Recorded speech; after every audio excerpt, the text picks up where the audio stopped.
हिंदू हिंदू हिंदू म्हणताय ना, आम्हाला हिंदुत्व शिकवताय आपण.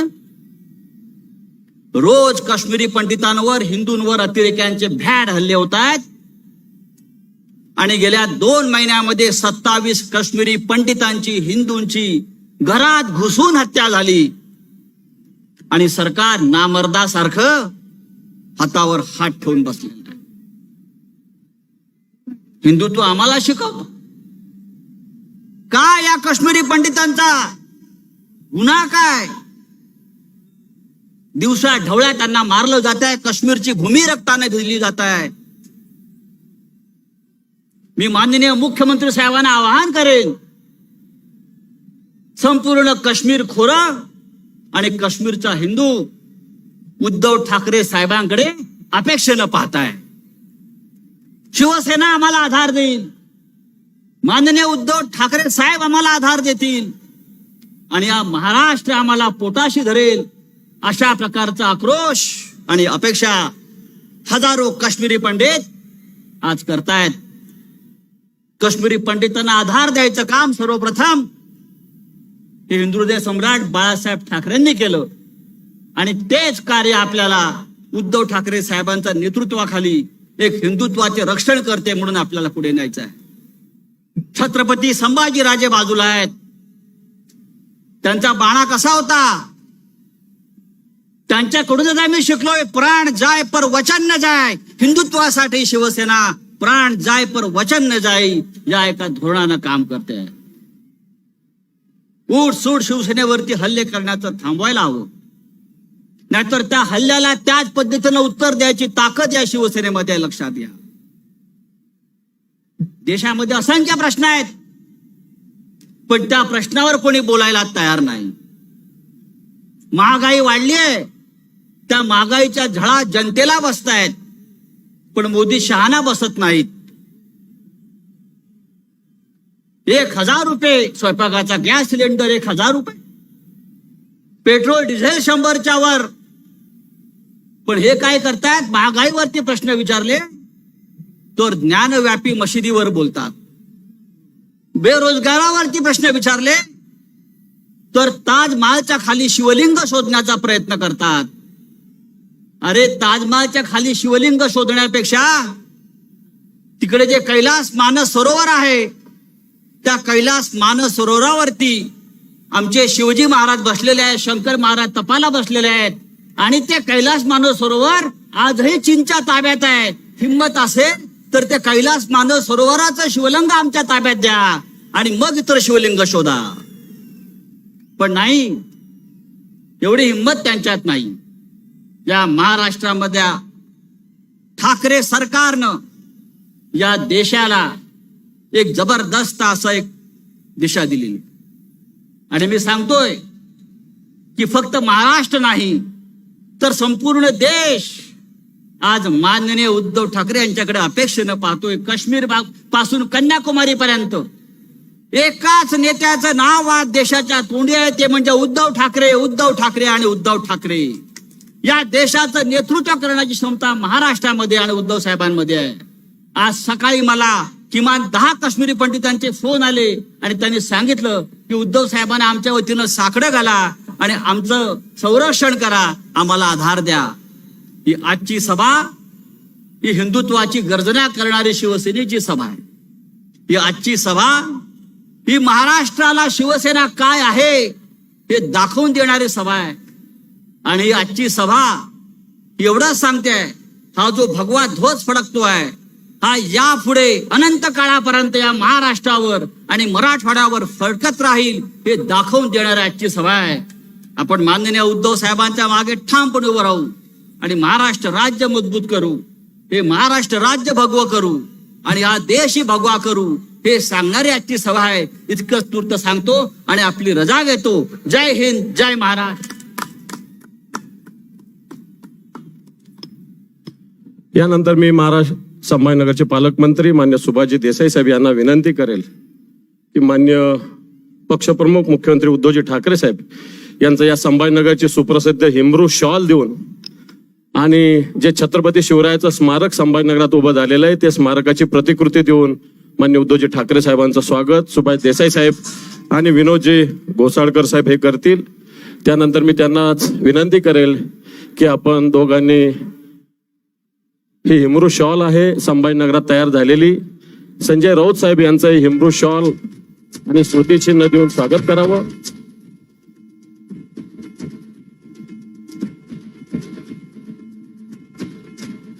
मान्य संजयजी राऊत साहेब यांचं स्वागत करावं.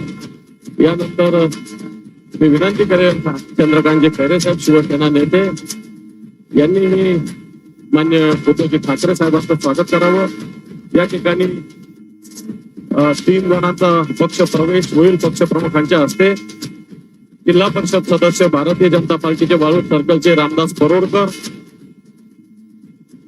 काँग्रेसचे जिल्हा परिषद सदस्य संदीप सपकाळ आणि काँग्रेसचे तालुका अध्यक्ष कन्नडचे बाबा मोहिते यांचा शिवसेनेत प्रवेश या ठिकाणी होत आहे.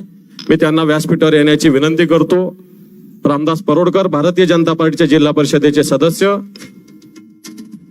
त्याचप्रमाणे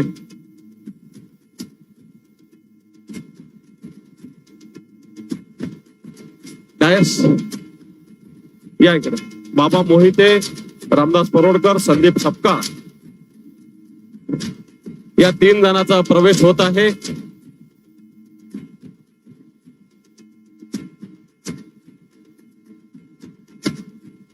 अरे नंदू उपरचं दिलं त्यांचा गाण्याला.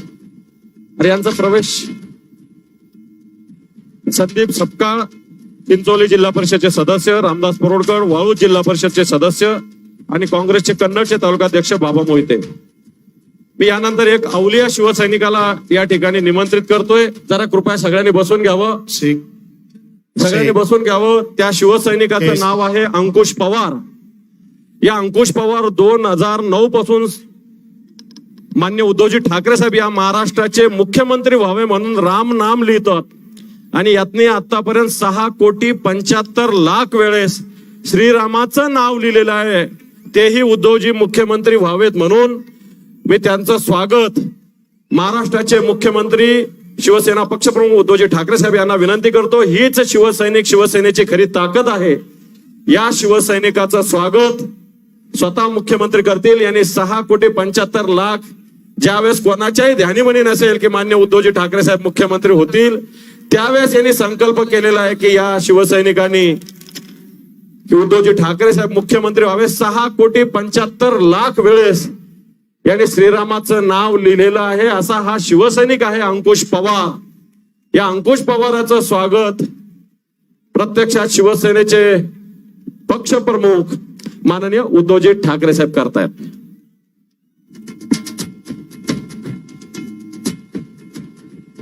चला चला अंकुशराव, चला सगळे चला.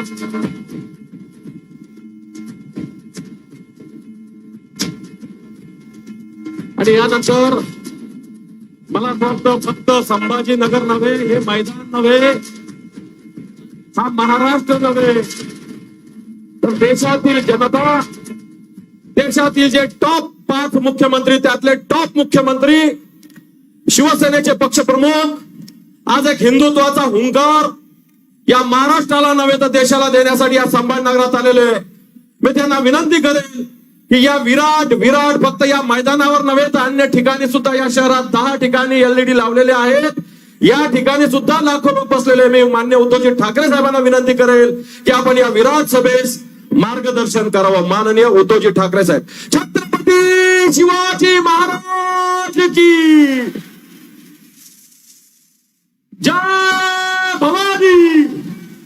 हिंदू हृदय सम्राट शिवसेना प्रमुख मान्य बाळासाहेब ठाकरेंचा, हिंदू हृदय सम्राट शिवसेना प्रमुख मान्य बाळासाहेब ठाकरेंचा, पक्षप्रमुख माननीय उद्धवजी ठाकरे साहेबांचा, युवासेना प्रमुख मान्य आदित्यजी ठाकरे साहेबांचा आणि आवाज कुणाचा, आवाज कुणाचा.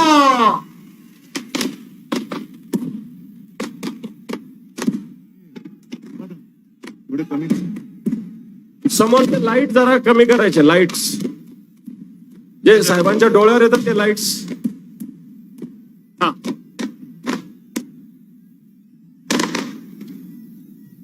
आपण जोरदार टाळ्या वाजवू.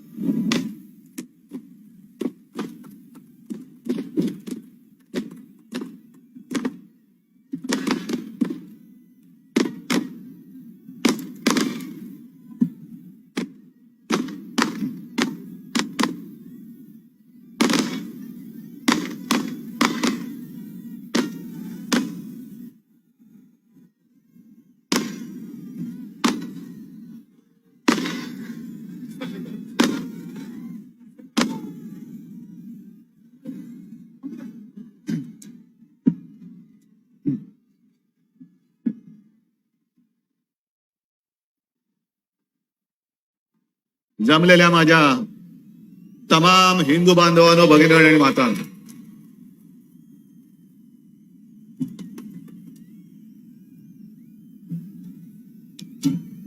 आज जवळपास माझी शस्त्रक्रिया झाल्यानंतर 6 महिन्यानंतर मुंबईच्या बाहेर पाऊल टाकलेलं आहे. आणि पहिलं पाऊल टाकलं ते आपल्या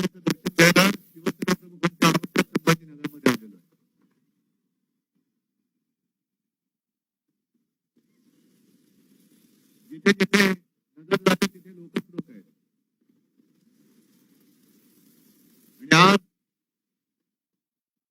मराठवाड्यामध्ये शिवसेनेने जे पहिलं पाऊल टाकलं होतं ती आजची तारीख. मला आठवत नाही आता ती केव्हाची सभा होती.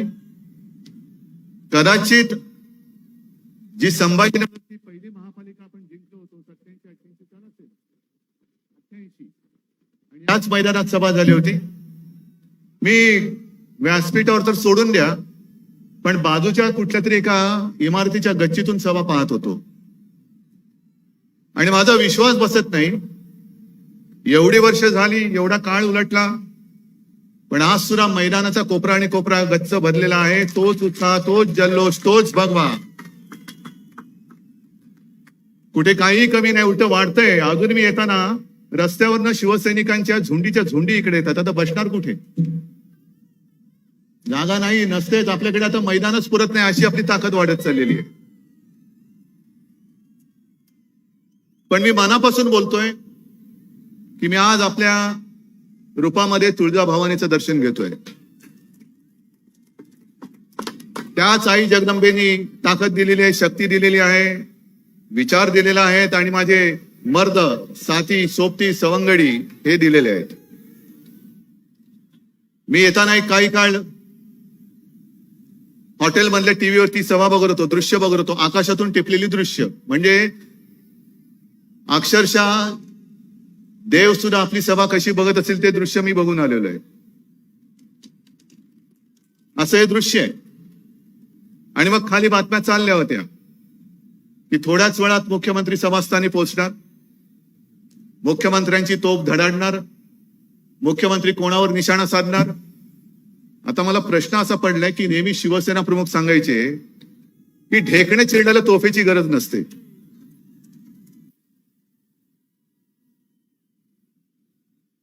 ढेकणं आम्ही अशीच चिरडत असतो, आणि त्याच्यासाठी मला या सैनिकांची सुद्धा शक्ती तिकडे वाया नाही घालवायची.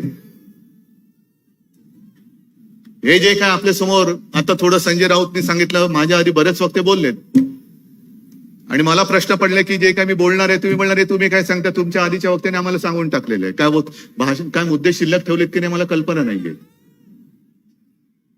याच पहिल्या प्रथम मुद्दामून उल्लेख जो करणार आहे हिंदुत्वाचा तर आहेच, कारण हिंदुत्व हा आपला श्वास आहे. याच मैदानात शिवसेना प्रमुखांनी आपल्याला सांगितलेलं आहे, ते तर आमच्या धमन्यामध्ये आहे. पण मुद्दामून मी संभाजीनगरच्या पाणी प्रश्नावरती बोलणार आहे. बरोबर ना? कारण बाकीचे सगळे विषय मोठे आहेत. पण मीच एकटा कदाचित एक मूर्ख राजकारणी असा असेल की जिकडे पाणी प्रश्न असताना सुद्धा तिकडे पाठ फिरवण्याच्या ऐवजी मी जनतेला सामोरं जातोय. याचं कारण एक प्रामाणिकपणा आहे, कुठेही फसवेगिरी नाही. मला कल्पना आहे की गेल्या काही दिवसांपूर्वी हा प्रश्न अधिक टिकत होता. टिकट म्हणजे असं की 5-5 दिवसांनी येणारं पाणी आता 10 दिवसांनी येत होतं. बरोबर ना? माहितीये तुम्ही तुमची सगळी दुःख वेदना बाजूला ठेवून एका भगव्या हिंदुत्वाच्या वेडापैकी तुम्ही आलेला आहात. मग तुमच्या मनामध्ये हा प्रश्न असेल की तुम्ही सांगताय ते आम्ही ऐकतोय, पण आमच्या नळाला पाणी नाही, तर तुमचं सगळं ओघवतं आणि धबधब्यासारखं ओसंडून वाहणारं वक्तृत्व आमचा पाण्याचा हंडा भरणार नसेल तर उपयोगाचं काय? पण आता त्याच्यामध्ये सुधारणा झाली की नाही हे तुम्ही सांगायचं मला. एक 5-5 दिवसापूर्वी 10-10 दिवसापूर्वी पाणी यायचं ते आता कमी करत चाललेलं आहे. जुनी जी आपली योजना आहे त्या योजनेसाठी सुद्धा सरकारकडनं मी आता पैसे सांगितले की तुम्हाला मी पैसे देतो. जुनी योजना म्हणजे मी येताना मला विभागीय आयुक्त केंद्रेकर आणि महापालिका आयुक्त आस्तिक पांडे आणि त्यांचे सगळे सहकारी हे भेटले आणि मला त्यांनी सांगितले की साहेब आम्ही तुम्हाला काही डिटेल सांगू इच्छितो. म्हणतं डिटेल काही नाही, हातामध्ये दंडा घ्यायचा आणि माझ्या संभाजीनगरच्या झारीतल्या शुक्राचार्य जो शुक्राचार्य बसलेला आहे तो उचलून बाहेर फेका, पण पहिला माझ्या संभाजीनगरकरांना पाणी द्या. जी जुनी एक योजना आहे ती सुद्धा मी सांगितली की शहरासाठी जुनी एक 700 मिलिटम व्यासाची एक आहे 1972ची योजना गंजून सडून गेलेली आहे, तिच्यासाठी सुद्धा पैसे देतोय. हे गेल्या वर्षी मी आलो होतो, 1 वर्ष झालं होतं, समांतर जलवाहिनी बरोबर ना, त्याचं भूमिपूजन मी केलं होतं आणि मी तुम्हाला वचन दिलेलं आहे या योजनेचा पाठपुरावा मी स्वतः करेन. दुर्दैवाने गेले 1 वर्ष 1.5 वर्ष कोरोनामध्ये गेलं, पण त्या कोरोनामुळे आम्ही रडत नाही बसणार. जे मी केंद्रेकरांना सांगितलं की हातात दंडा घ्या आणि जे कोणी वाकडे तिकडे येतील त्यांना सरळ दंड्याने सरळ करा आणि ही योजना पहिली पूर्ण करा. मग एक प्रश्न निर्माण झाला की किमती वाढल्यात, स्टीलची किंमत वाढली, इतर जे काही त्याला मटेरियल लागतं त्याच्या किमती वाढल्या, होणार कसं? महापालिकेकडे पैसा नाही. मी परवाच्या कॅबिनेटमध्ये ही सगळी योजना जी आहे तिच्यासाठी पैसे देण्याची सुद्धा व्यवस्था आपल्या मंत्रिमंडळाच्या माध्यमातून शासनाने जबाबदारी घेतलेली आहे. 1 पैसा मी त्या योजनेला कमी पडू देणार नाही. आणि एवढं करून जर का कंत्राटदार आड्याला पाय लावून बसला तर मी अधिकाऱ्यांना सांगितले दया माया क्षमा न दाखवता सरळ पकडायचं आणि आतमध्ये तुरुंगात टाकून द्यायचा. कारण किती वर्ष नुसतं ऐकत बसणार, किती वर्ष आम्ही नुसते तुम्हाला हुलकावण्या देत बसणार. आणि हा जो काही मी निर्णय घेतला, काल सुद्धा वाईल्ड लाईफ बोर्डची मीटिंग घेतली आणि त्या जायकवाडीमध्ये त्या आपल्याला विहिरीसाठी एक परमिशन लागते वाईल्ड लाईफची, ती आपण राज्याच्या पातळीवरती घेतलेली. आता तो प्रस्ताव केंद्राकडे गेलेला आहे. मी कुठेही काही आता कमी ठेवलेलं नाहीये. आणि हे निर्णय जे काही मी घेतले, आपल्या सरकारने घेतले, तुमच्या सरकारने घेतले, ते मध्ये कोणीतरी एक आक्रोश मोर्चा काढला होता, जन आक्रोश का जल आक्रोश. त्या आक्रोश मोर्चामुळे नाहीये तो आक्रोश, त्यांची सत्ता गेली म्हणून तो आक्रोश होता, संभाजीनगरकरांच्या पाण्यासाठी नव्हता. कारण जर का पाण्यासाठी तो आक्रोश असता तर आमच्या आधी 5 वर्ष तुम्हीच बसला होता तिकडे, आम्ही तुमच्या सोबत होतो. किती पैसे दिले होते या योजनेला? का नाही त्यावेळेला ही योजना सुरू करू शकलात? का नाही त्यावेळेला तुम्ही तुमच्या हस्ते भूमिपूजन करू शकलात? पण प्रत्येक वेळेला निवडणूक आल्यानंतर काहीतरी तुमच्या तोंडात फेकायचं, निवडणूक जिंकून जायचं आणि जिंकल्यानंतर नुसतं तंगवट ठेवायचं. हे हिंदुत्व शिवसेना प्रमुखांनी आम्हाला शिकवलेलं नाही. खोटं बोलणं हे आमचं हिंदुत्व नाही, कदापि नाही. अनेक काही चांगल्या गोष्टी करतोय. रस्त्याच्या आता सुधारणा होते, रस्त्यासाठी आता निधी दिलेला आहे. एक 3-4 वर्षापूर्वी संभाजीनगर मधले रस्ते कसे होते आणि अजून सगळे झालेले नाहीत. मी असा दावा अजिबात करत नाही की सगळे रस्ते बघा कसे गुळगुळीत झालेले आहेत, नाही, अजिबात नाही. पण रस्त्याच्या कामाला हात घातलेले आणि रस्ते सुद्धा नाही म्हटलं तरी पूर्ण होत चाललेले आहेत. हे संभाजीनगरकरांनी सांगायचं. रस्ते सुधारत आहेत. त्याच्यानंतर मध्ये येताना मी आता एक दर्शन घेऊन आलो, छत्रपती शिवाजी महाराजांचा तो पुतळा, त्याचं अनावरण झालेलं आहे.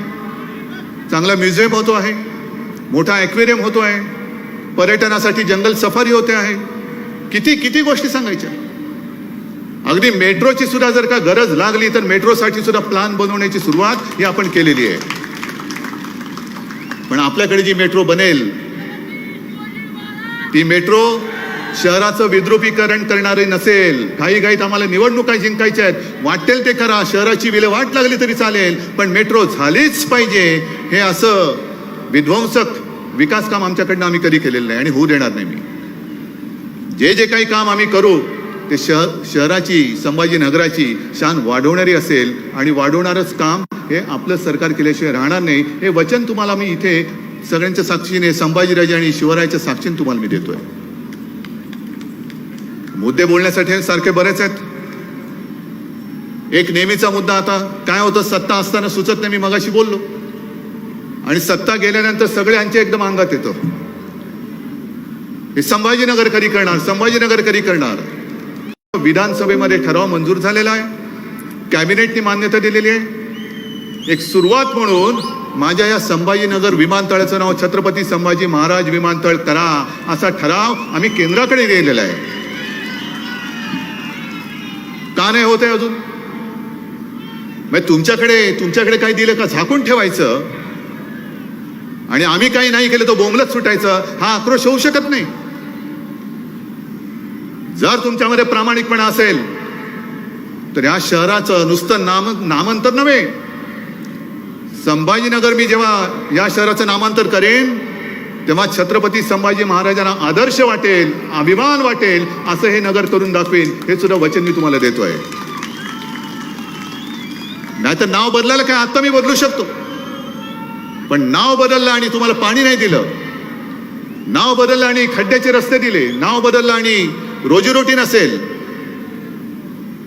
तर संभाजी महाराज सुद्धा म्हणतील की अरे चल एकदा रायगडावरती टकमक तोक तुला दाखवतो. नाही, नावाला सार्थ असं माझं शहर असलं पाहिजे. आणि म्हणून पहिला प्रथम तुमच्याकडे जो म्हणजे त्यांच्याकडे जो दिल्ली दरबारी दिलेला आहे विमानतळाचं नाव बदली करण्याचा प्रस्ताव, जा बसा तिकडे आक्रोश करा की आमच्या राज्याच्या विधानसभेमध्ये एकमुखी एक मताने हा ठराव मंजूर झालेला आहे की चिकलठाणा विमानतळाचं नाव छत्रपती संभाजी महाराज विमानतळ करायचं आहे. तो पहिला मंजूर करून आणा.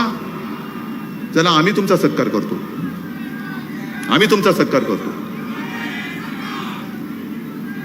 पाण्याचा प्रश्न आहे, संजय राऊत यांनी उल्लेख केला. महागाई वाढते आहे, रुपया रोज खाली गडगडत चाललेला आहे. जरा एक मिनिट थोडंसं मला बोलू द्या, मग तुम्ही बोला. रुपया खाली घसरत चाललेला आहे, पण आम्हाला चिंता कसली आहे? कोणत्या मशिदी खाली शिवलिंग आहे? ताजमहालच्या खाली काय? ज्ञानव्यापी मंदिराच्या मशिदीच्या खाली काय? बरं, आमचं हिंदुत्व मोजणारे तुम्ही कोण? तुम्हाला कोणी दिले मोजपट्टी हिंदुत्व मोजायची आमच्या? आणि असं आम्ही नेमकं काय केले की आम्ही हिंदुत्व सोडले असं बोंबलत सुटले? आणि मी मुंबईच्या सभेमध्ये म्हटलं त्याचा पुनरुच्चार करतोय की चला होऊन जाऊ द्या. शिवसेनेने हिंदुत्वासाठी आजपर्यंत काय केलेलं आहे आणि भारतीय जनता पक्षाने आजपर्यंत हिंदुत्वासाठी काय केले, एकदा खुल्या मंचावरती होऊन जाऊ. आम्ही सांगतो आम्ही हे केलं, तुम्ही सांगायचं आम्ही हे केलं. अहो, साधी गोष्ट आहे. एक तर बाबरी मशीद पाडल्यानंतर यांची पळापळ झाली होती, तुम्हाला सगळ्यांना माहिती आहे. आता देवेंद्र फडणवीस सांगतायत की मी तिथे गेलो होतो, त्याच्याबद्दल सुद्धा मी गेल्या सभेत बोललोय. शिवसेना तिकडे नव्हती. मग ज्या संभाजीनगरमध्ये मी इकडे आलेलो आहे त्या संभाजीनगरकरांना विचारा की आपले मोरेश्वर सावे आणि त्यांच्यासोबत शिवसैनिक बाबरीच्या इथे पाडायला गेले होते की नव्हते? मोरेश्वर सावे आपले महापौर होते, खासदार होते, बाकीचे सगळे तमाम शिवसैनिक तिकडे गेले होते. आणि फडणवीसजी सावे गेले नसतील तिकडे तर तुमच्याकडे आलेले त्यांचे चिरंजीव जे आमदार झालेत त्यांनी सांगावं माझे बाबा गेले नव्हते.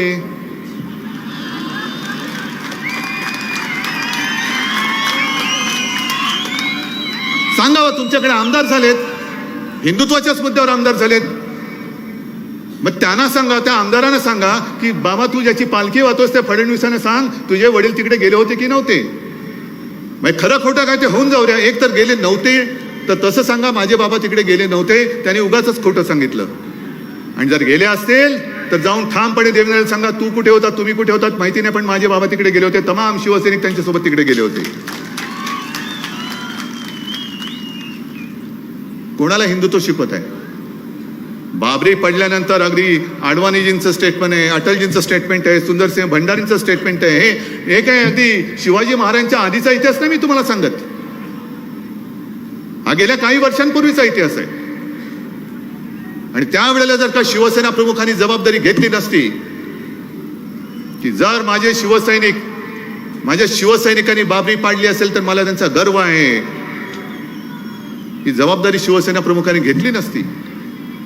अमरनाथ यात्रेवरती जेव्हा गंडांतर आलं तेव्हा शिवसेना प्रमुखांनी इथून वाघाची डरकाळी मारली नसती. काश्मीरी पंडित ज्या आज त्यांची हालत झालेले त्याही वेळेला शिवसेना प्रमुख त्यांच्या पाठी उभे राहिले नसते. तर आज हिंदुत्वाच्या जोरावरती तुम्ही दिल्ली काबीज करू शकला असतात काय, हे पहिले स्वतःच्या मन असलंच तर विचारा आणि मग आमच्या अंगावरती या. हिंदुत्वाचे धडे तुमच्याकडनं आम्ही घेण्या एवढे पोकळ हिंदुत्ववादी नाही. हे मी मुद्दामून काही बातम्या घेऊन आलेलो आहे. हे काश्मीरी पंडितांचा आक्रोश, पुन्हा त्यांनी घर सोडले, काय गुन्हा काय त्यांचा? आपल्या हिंदुस्थानामध्ये पुन्हा एकदा तीच वेळ येते की काय काश्मीरमध्ये नव्हे ती आलेली आहे. घरामध्ये जाऊन गोळ्या घालतात, शाळेमध्ये जाऊन गोळ्या घालतात, कार्यालयामध्ये जाऊन गोळ्या घालतायत, पण कोणालाच काही पडलेलं नाही. चिंता नाहीये, आम्हाला नको तिकडे काढायला व्हायचे. जा ना, हिंमत असेल तर त्या काश्मीरमध्ये जाऊन तिकडे हनुमान चालीसा पडा, जा.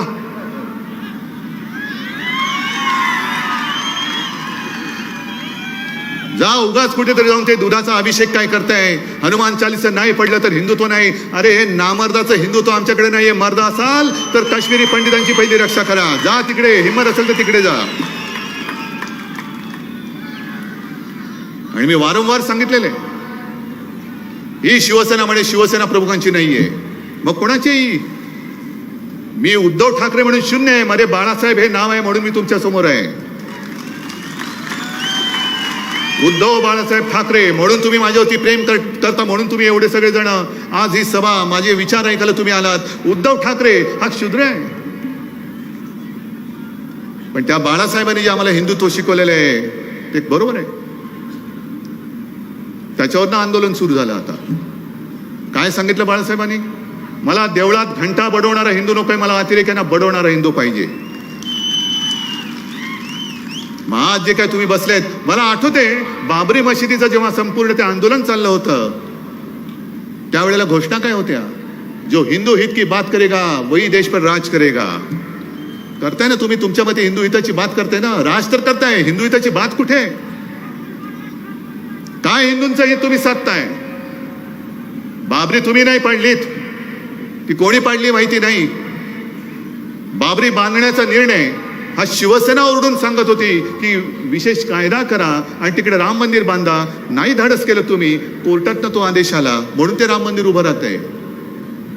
आणि मग जनतेकडे झोळ्या पसरून पैसे मागून ते राम मंदिर उभं राहतंय.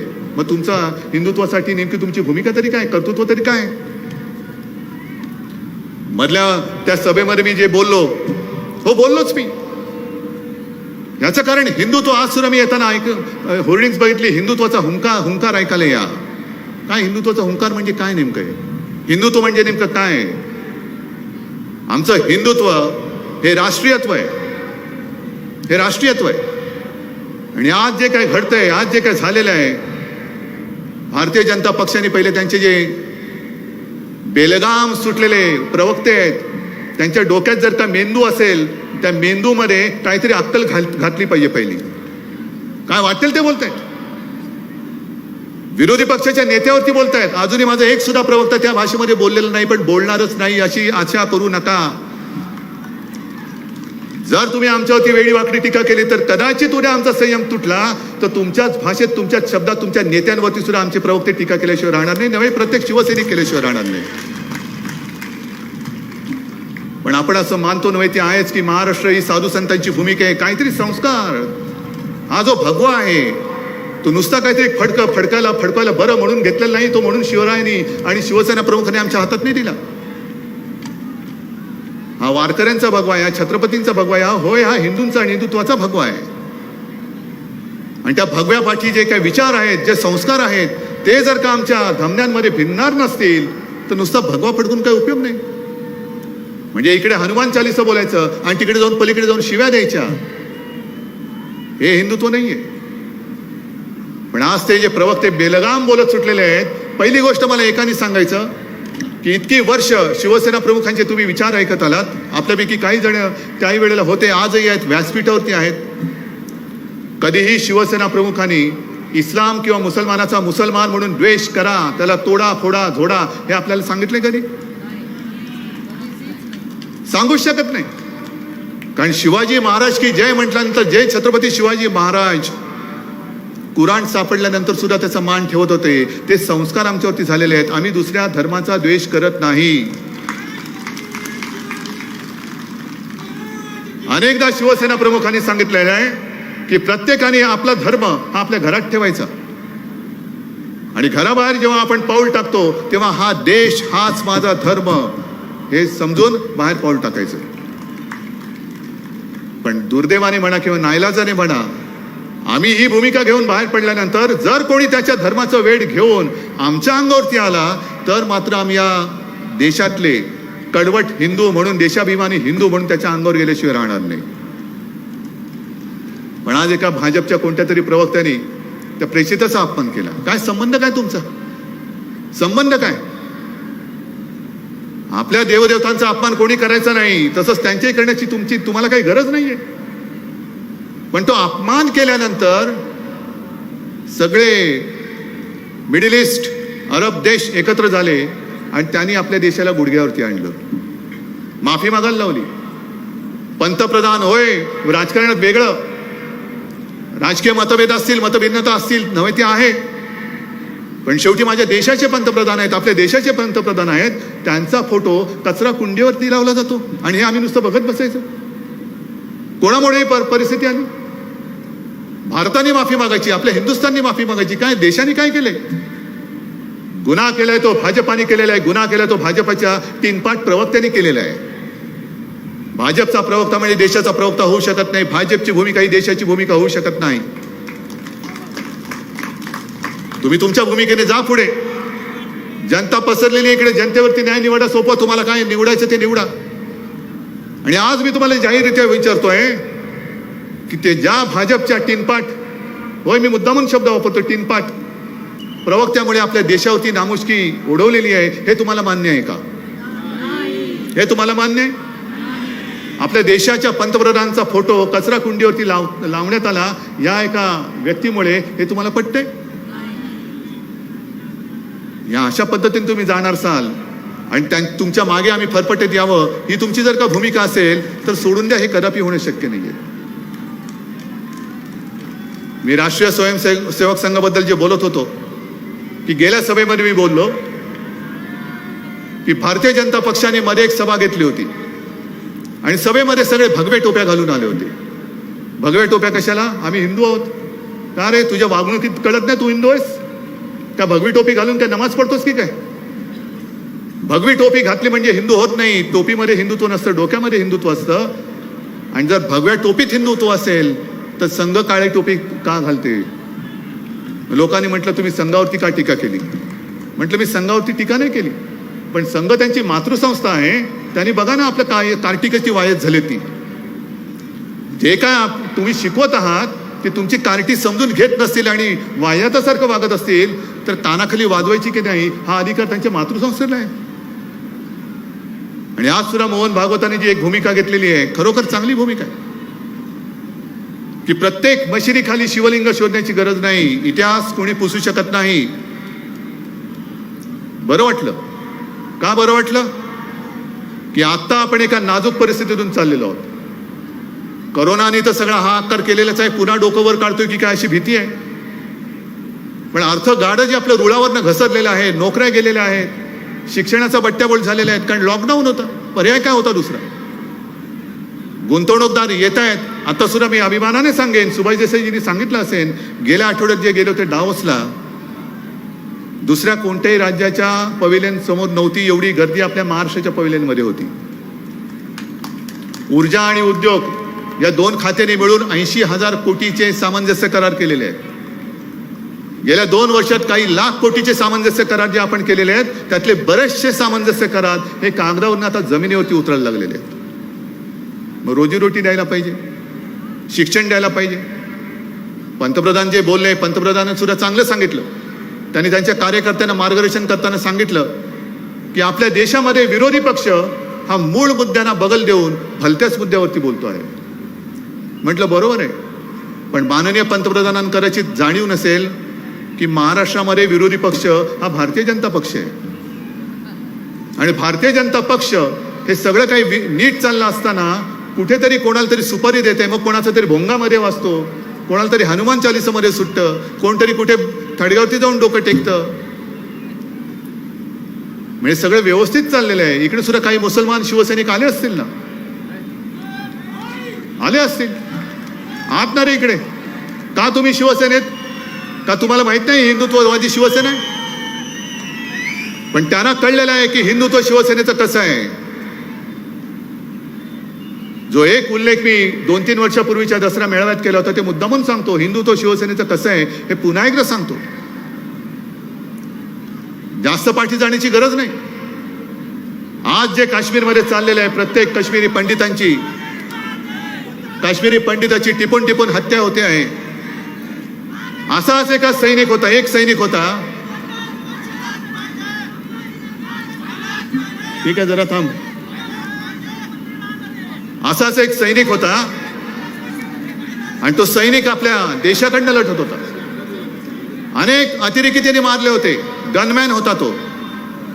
सुट्टीवरती म्हणून निघाला, घरी जायला निघाला, त्याचं मधल्यामध्ये अपहरण केलं गेलं. अपहरण केल्यानंतर शोधाशोध सुरू झाली आणि मग एके दिवशी छिन्न विछिन्न झालेला, हाल करून मारलेला त्याचा मृतदेह हा लष्कराला सापडला. कोण होता तो सैनिक? नाव माहिती आहे त्याचं नाव होतं औरंगजेब, जो आपल्या देशासाठी शहीद झाला.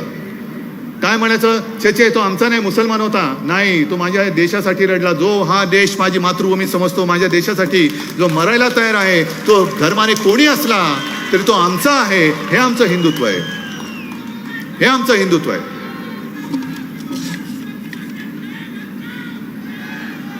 आणि हे असं हिंदुत्व आम्ही घेऊन पुढे जात असताना जी कामं आपण केलेली आहेत, इकडे बसलेत संभाजीनगरचे आहेत, मराठवाड्याचे आमदार आहेत, सगळे नेते आहेत. जी विकास कामं आपण करतो आहोत, मुंबई ते नागपूर हिंदू हृदय सम्राट शिवसेना प्रमुख बाळासाहेब ठाकरे समृद्धी महामार्ग हा येत्या काही दिवसात बराचसा या संभाजीनगरपर्यंत पूर्ण होईल. पण मुद्दामून तुम्हाला सांगतो की ह्या महामार्गाचा आणखीन एक वळसा आपण जालनापासून नांदेडपर्यंत नेतो आहोत. सगळे जोडतो, सगळे जवळ या. परभणी आणि धाराशिव किती वर्षापासून वैद्यकीय महाविद्यालयाची मागणी होती ओमराजे? 93 पासून तिला मान्यता दिलेली आहे. घृष्णेश्वर मंदिर आहे, त्याचा सभामंडप नवीन करतो आहे. एवढंच नाही तर हळूहळू जसं जमत जाईल तसं आपल्या राज्यातल्या प्रत्येक पुरातन मंदिराचं संवर्धन करण्याचं महाविकास आघाडीच्या सरकारने ठरवलेलं आहे. गडकिल्ल्यांचं जतन करतोय, त्यांचं संवर्धन करतोय. संभाजीनगरमध्ये आपण संत विद्यापीठ त्याची सुरुवात झालेली आहे, त्याचा अभ्यासक्रम ठरतोय. काय हे हिंदुत्व नाहीये?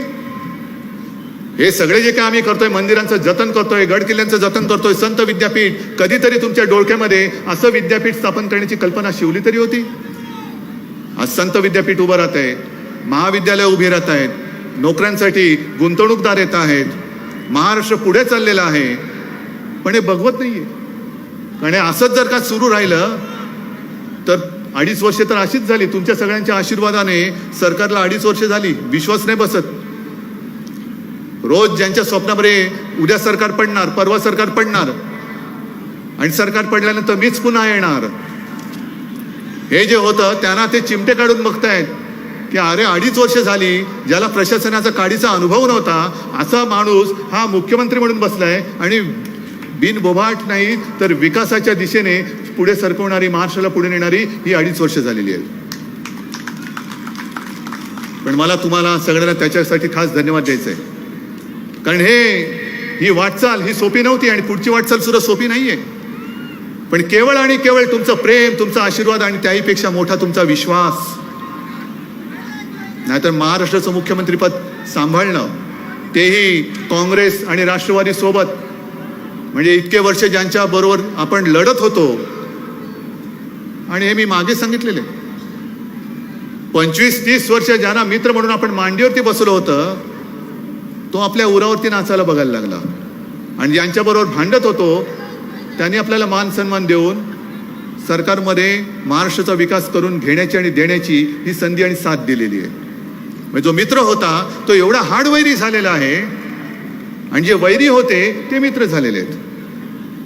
मला नेमकं हेच कळत नाही की भारतीय जनता पक्ष जेव्हा म्हणजे हे तर आपल्याला सर्वांना कल्पना आहे की एक जमाना असा होता की देशाच्या संपूर्ण कानाकोपऱ्यामध्ये शिवसेना आणि भारतीय जनता पक्ष हे राजकारणामध्ये अस्पृश्य होते. अस्पृश्य कोणी जवळ यायला तयार नव्हते. का? तुम्ही हिंदुत्ववादी आहात. तुम्ही हिंदुत्ववादी आहात. मुख्यमंत्री पद, पंतप्रधान पद, साधं महापौर पद मिळालं तरी आपल्याला काय बाजी मारल्यासारखं वाटत होतं, कारण हिंदुत्वाच्या वरती आधारावरती जिंकलेली ती निवडणूक असायची. पण 25-30 वर्ष कठीण काळ होता तेव्हा तुम्ही आमचा उपयोग करून घेतलात. आणि जेव्हा तुमच्या स्वतःचं सरकार आल्यानंतर हीच शिवसेना प्रमुखांची शिवसेना, ज्या शिवसेना प्रमुखांनी तुमच्या नेत्यांना सुद्धा संकटातून वाचवलेलं आहे, ती शिवसेना तुमच्या डोळ्यात खुपायला लागली. ही शिवसेना एकदम तुमची वैरी म्हणून दिसायला लागली. मग काढा ना, जेवढे जेवढे तुमचे सहकारी तुम्ही सरकार स्थापन केल्यानंतर आले. अटलजी होते तेव्हा तर 25-30 होते, आता सुद्धा 28-30 होते. राहिले किती बघा. नितीश कुमार असेल, रामविलास होते, चंद्रबाबू होते. यांच्यापैकी किती लोक हिंदुत्वाच्या विचारासाठी म्हणून तुमच्या सोबत आले होते आणि खुर्ची मिळवण्यासाठी म्हणून किती आले होते, हा तुम्ही आराखडा मांडा. मग आज जो काही तुम्ही प्रकार चालवले आहात की इतकी वर्ष ज्यांनी तुम्हाला जपलं, जोपासलं, मोठं केलं. अगदी संभाजीनगरमध्ये सुद्धा मी दाखला देईन की एक दिवस मला आठवतंय, गोपीनाथ मुंडे घरी आले होते, शिवसेना प्रमुखांसोबत बोलत होते आणि बोलता बोलता गोपीनाथजींनी सांगितले की बाळासाहेब यावेळेला महापौर पद आम्हाला द्या. एका क्षणाचाही उशीर न लावता बाळासाहेबांनी सांगितलं ठीक आहे, यावर्षी भाजपचा महापौर. बाळासाहेब तरी कागदावरती आकडेमोड करत नव्हते. नाही नाही नाही नाही, तुझे नगरसेवक किती, माझे नगरसेवक किती, ह्याचे नगरसेवक किती, मतदान करणार, अपक्ष काय करणार. शिवसेना प्रमुखाने एका क्षणात सांगितलं कोण महापौर झाले तेव्हा ते तुम्ही सांगाल. भागवत कराड वरती गेलेत. म्हणजे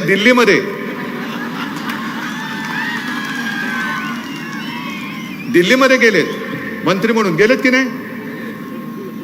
हा, मग असं सांगा ना, लोकांचा गैरसमज नका करू.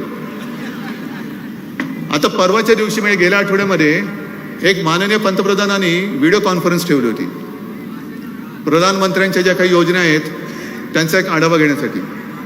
संभाजीनगरमध्ये जी काही लोक बसली होती त्यांच्यामध्ये आम्ही बोलत होतो त्यांच्याशी. आणि मग एका व्यक्तीने सांगितलं की मला कर्ज मिळत नाही. तर मी होतो, उपमुख्यमंत्री होते, आम्ही सूचना दिल्या कलेक्टरना की हे कुठे राहतात बघा, यांचं नाव काय बघा, कशासाठी कर्ज आणि कोण अडवते ते तुम्ही बघा. कराड आम्हाला माहित नाही, कराड साहेब बाजूला बसत होते. त्यांनी ताबडतोब माईक घेतला, त्यांनी सांगितलं की त्यांनी ओळख करून दिली, मी अमुक अमुक आणि मी इथे बसलेलो आहे, मी स्वतः पंतप्रधानांच्या ह्या योजनेतून ह्याला कर्ज मिळवून देईन. म्हटलं बरं झालं, एक प्रश्न सुटला. मग मी बोलताना सांगितलं कराड साहेब आणखीन एक काम करा, आम्ही 2 लाखापर्यंत ज्यांचं पीक कर्ज आहे त्यांचं पीक कर्ज हे आपल्या महाविकास आघाडी सरकारने माफ केलेले आहे, कर्जमुक्त केलेले आहे. आणि आता 3 लाखापर्यंत जे पीक कर्ज आहे ते बिनव्याजी कर्ज हे देण्याची योजना आपल्या महाविकास आघाडीच्या सरकारने आणलेली आहे. आणले ना. हे आपण केल्यानंतर केंद्र सरकारने काय केलं, केंद्र सरकार जो 2% व्याजाचा भार त्यांच्याकडे घेतला होता त्याने तो आता नाकारून टाकला. आम्ही नाही घेणार. म्हणजे 2%चा जो व्याजाचा दर आहे तो आता आपल्या गोरगरीब शेतकऱ्यावरती केंद्र सरकारने टाकलेला आहे. आम्ही कराड साहेबांनी सांगितलं की ह्याला जसं तुम्ही कर्ज मिळवून देताय तसं जा तिकडे, तुम्ही अर्थराज्यमंत्री पण आहेत ना मला वाटतं ते, तर जा तिकडे सांगा की हे जे काय करताय ते बरोबर नाही. 50 ते 60 लाख शेतकऱ्यांना याचा फटका बसल्याशिवाय राहणार नाही. म्हणजे योजना आपण आणण्याचा प्रयत्न करण्याचा योजना आपण आणतो आहोत. 3 लाखापर्यंत व्याज दर आपण माफ केलेला आहे. पण महाराष्ट्र सरकारने केल्यानंतर केंद्र त्यांच्याकडे जो 2%चा व्याज दर होता तो त्यांनी आता शेतकऱ्यांवरती लावायला लागलेला आहे. अनेक अशा योजना आहेत. जा आक्रोश करायचा असेल तर दिल्लीमध्ये जा आणि त्यांना सांगा पीक विमा जी योजना आहे ती शेतकऱ्यांसाठी आहे का विमा कंपन्यांसाठी आहे, हे एकदा तिकडनं जाऊन आक्रोश करा तिकडे आणि त्यांच्याकडनं एकदा माझ्या महाराष्ट्राला सांगा कोणासाठी योजना आहे. संपूर्ण शेतकऱ्यांच्या आयुष्याची नासाडी करून टाकायची योजना अशा आणायच्या की शेतकरी घाबरलाच पाहिजे त्या योजनेचा लाभ घ्यायला. आपण प्रयत्न करतो. बीड मॉडेल प्रमाणे आम्हाला ती पीक विमा योजना करून द्या म्हणून आपण आग्रह धरलेला आहे. कारण शेतकरी, मी काय तुम्हाला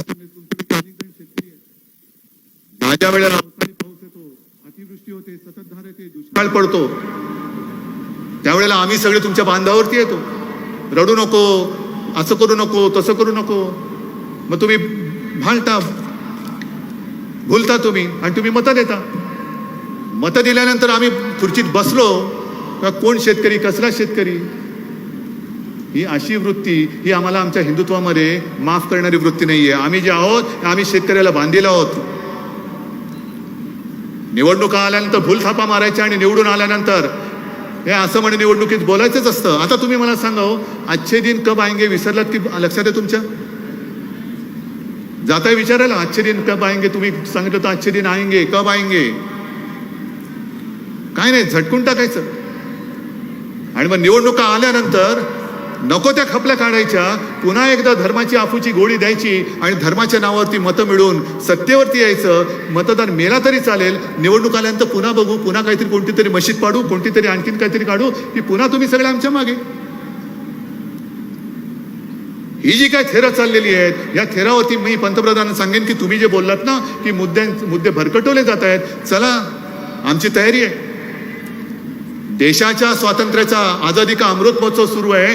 मी म्हणतो पंतप्रधानांना तुमच्या सगळ्यांच्या साक्षीने आवाहन म्हणजे विनंती, आव्हान नाही, मी विनंती करतोय की देशातील सर्व प्रमुख पक्षाच्या प्रमुखांना बोलवा, मुख्यमंत्र्यांना बोलवा आणि सांगा कोणत्या मुद्द्यावरती बोलायचं, कोणत्या मुद्द्यावरती बोलायचं नाही. आमची तयारी आहे. पण बोलल्यानंतर मात्र जे बोलाल तसं करून दाखवा. कारण योजना जाहीर करायच्या मध्ये उज्ज्वला योजना काय त्याची फरफट झाली होती तुम्हाला माहिती आहे? उज्ज्वला योजनेमध्ये गॅस सिलेंडर मिळत नव्हता, पुन्हा ते सगळी बोंबाबोंब झाली. मग बोंबाबोंब झाल्यानंतर ही रडत खडत पुन्हा योजना सुरू केली.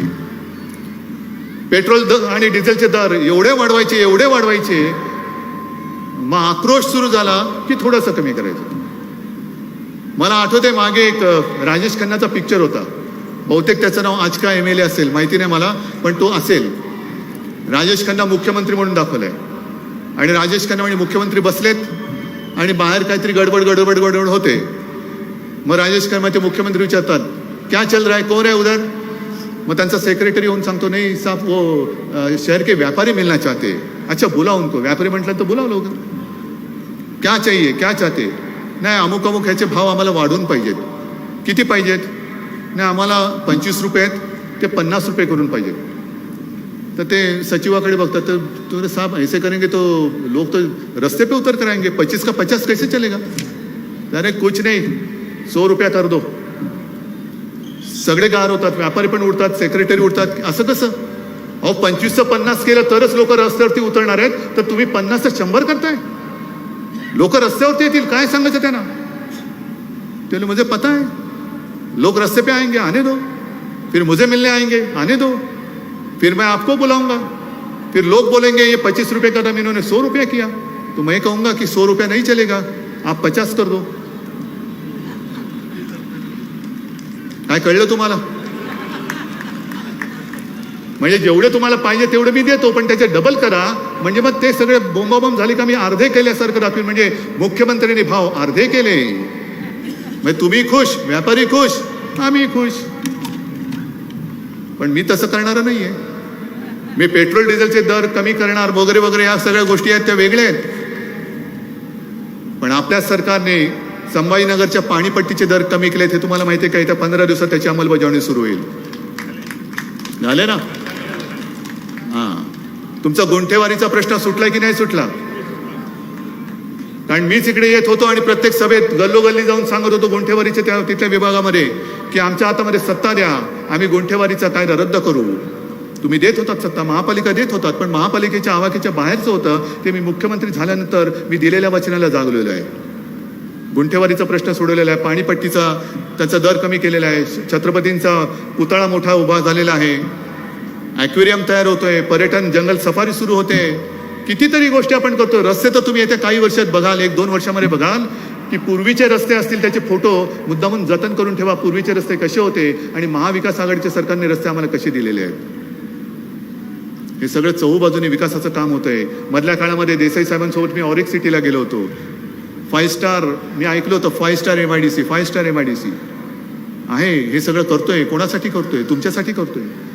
गुंतवणूकदारांबरोबर करार करतोय का, तर माझ्या महाराष्ट्रातल्या मुला मुलींना नोकरीसाठी घर सोडून इतर राज्यात वणवण फिरण्याची वेळ येऊ द्यायची नाही, हे ठरवून आम्ही काम करतो आहोत. हे ठरवून काम करतो आहोत. अनेक गुंतवणूकदार येत आहेत, पण ते येऊ नये म्हणून भारतीय जनता पक्षाचा जो आक्रोश चाललेला आहे, महाराष्ट्रामध्ये वाट लागलेली आहे, कायदा सुव्यवस्था मेलेली आहे, रोज काही ना काहीतरी होतं आहे, मध्ये त्यांनी काय काढलेलं की अफगांजाचं पेव फुटलेलं आहे, आणि मग हे कमी पडते कारण सरकार पडत नाही. मग कोणाच्या मागे ईडी लाव, कोणाच्या मागे सीबीआय लावा, जरूर लावा.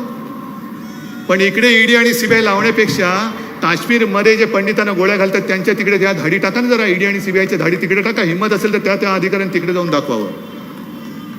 जा तिकडे.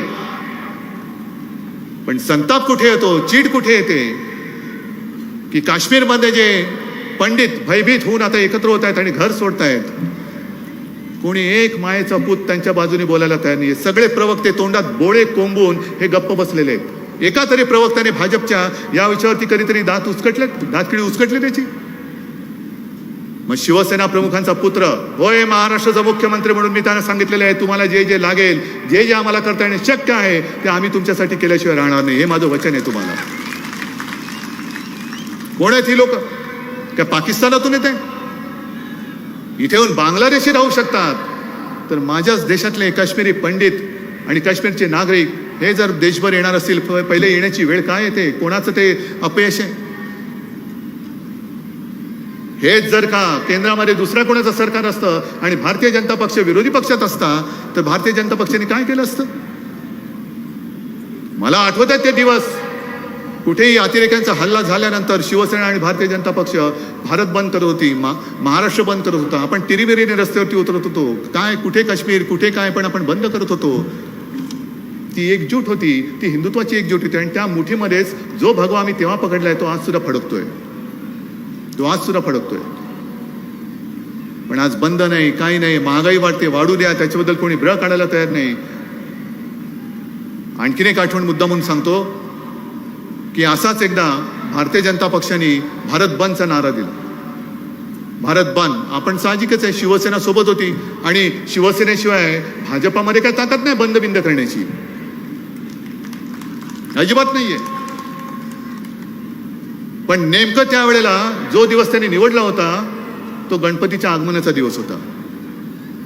1.5 दिवसाचे गणपती असतात, 5 दिवसाचे, 7 दिवसाचे, 10 दिवसाचे वगैरे असतात. पण गणपतीचा पहिला दिवस करायचं काय? महागाई विरुद्ध आंदोलन तर करायचंय, बंद तर करायचंय, पण गणपती आहे. शिवसेना प्रमुखांना मी विचारलं, साहेबांनी सांगितलं अजिबात नाही करायचं. हिंदूंचा सण आणि हिंदूंच्या सणाच्या दिवशी मी बंद बिंद महाराष्ट्रामध्ये होऊ देणार नाही. मी सुषमा स्वराजना फोन केला, सुषमा जी थोड़ी सी मुश्किल है, गणेश जी का आगमन होने जा रहे हैं. अरे उद्धव भैया वो तो 10 दिन चलता है. म्हटलं नाही, 10 दिन नहीं, वो पहिले दिन से ही त्यांचं आगमन इथपासूनच आनंद होतो. तर माफ करा, या बंदमध्ये आम्ही सहभागी होऊ शकत नाही. पण त्यावेळेला तुम्ही ना हिंदूंचे सण बघत होतात ना त्यांचा आनंद बघत होतात. केवळ राजकारण करायचं म्हणून तुमच्या मनात येईल त्या दिवशी तुम्ही बंद करत होता. भारत बंद, गणपती आले काय गेले काय, हिंदूंचाच सण आहे, काही का असेल आम्ही बंद करणार. मग त्यावेळीची ती जी भाजपा, जर ही बाळासाहेबांची शिवसेना नसेल तर तेव्हाची कोणाचा जो भाजपा होता, देव जाणे पहिला शोधा कोण होता तुमचा नेता, आणि त्याची तरी भाजपा आज राहिले का, एवढं तरी मला सांगा. गेल्या सभेत सुद्धा मी बोललोय की तेव्हा 7 पैशांनी पेट्रोल वाढल्यानंतर अटल बिहारी वाजपेयी हे बैलगाडीतून बसून लोकसभेमध्ये गेले होते. तो भाजपा आम्ही शोधतोय, कुठे गेला तो भाजपा? आणि आता हे सगळी जी काय त्यांची पिलावळ दिसते, कसले संस्कार तुम्ही करताय. म्हणून मला भागवत साहेबांना हात जोडून नम्र विनंती करायची की हीच जी काय आता परिस्थिती आली ही तुम्हाला अपेक्षित होती काय? भारतीय जनता पक्ष आजचा जो त्याची जी आजची वागणूक आहे हीच तुम्हाला अपेक्षित होती काय? आणि आज जे तुमचे प्रवक्ते बोलतायत, अगदी आमच्यावरती खालच्या पातळीवरती जाऊन बोलतायत, कुटुंबियांवरती हल्ले चाललेत, शाब्दिक हल्ले चाललेत, खोटे नाटे आरोप चाललेत. प्रवक्त्यांच्या त्या वाचाळपणामुळे देशाची अब्रू जाते. देशाची अब्रू, भाजपाची अब्रू नाही गेली जगामध्ये, माझ्या हिंदुस्थानची अब्रू गेलेली आहे. कोण भरपाई करणार?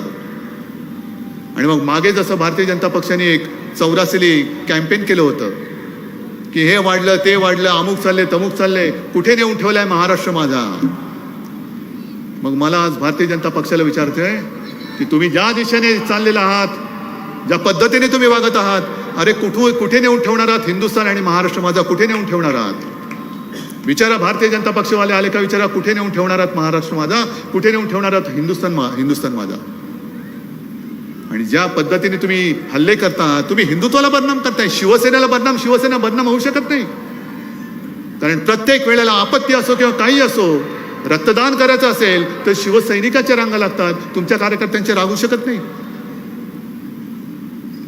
ही शिवसेना आणि हा शिवसैनिक तळागाळामध्ये पोहोचलेला आहे. तळागाळामध्ये आपत्ती असो किंवा काही असो, पहिला धावून जातो तो शिवसैनिक. म्हणून तुम्ही किती जोर बैठका काढा, शिवसेना एवढी पाळमुळं खोलवर गेलेली आहे, किती उपटू म्हटला तरी तुमच्या पिढ्या उपटून बाजूला पडतील, पण शिवसेनेचे विचार उखडले जाणार नाहीत. आणि या पद्धतीने आपण जातो आहोत. म्हणून हिंदुत्व म्हणजे काय आहे. रामाची भक्ती तर आहेच, राम भक्त आम्ही आहोतच. तो एक बघितला ना, कोण कुठला शिवसैनिक काय त्याला माझ्याबद्दल वाटलं, श्रीराम श्रीराम श्रीराम करत आला, आता सुद्धा तो माझ्या समोर आला नसता आला, तो लिहित बसला असता. पण हे सगळ्यांचे असे आशीर्वाद, अशी प्रेम, हे सगळं मिळतंय म्हणून मी तुमच्या समोर येऊ शकतो.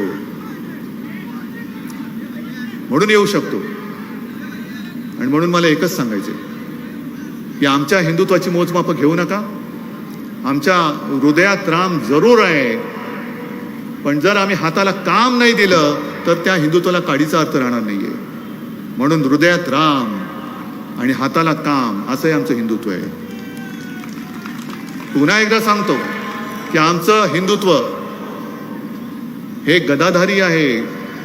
फडणवीसांच्या भाषेमध्ये गदाधारी नाही, कारण गद्यानं आम्ही सोडलेलं आहे. आणि आजची ही सभा एकदाच मला सांगायचं, उत्तर द्यायचं, ह्याच्यामध्ये भाड्याने आणलेले लोक आहेत का? जरा थोडं हातबीत वर करून सांगा जरा. नाही ना? हे जरा हात वर करा आणि मुद्दा म्हणून टीव्ही वाल्यांना सांगतो, हे हात बघा, या हातामध्ये ताकद आहे, हे जिवंत सळसळतं रक्त आहे, हिंदुत्वाचं रक्त आहे. शिवसेना प्रमुखाने आमच्या धमन्यांमध्ये टाकलेलं आहे भगव रक्त आहे. म्हणून एकच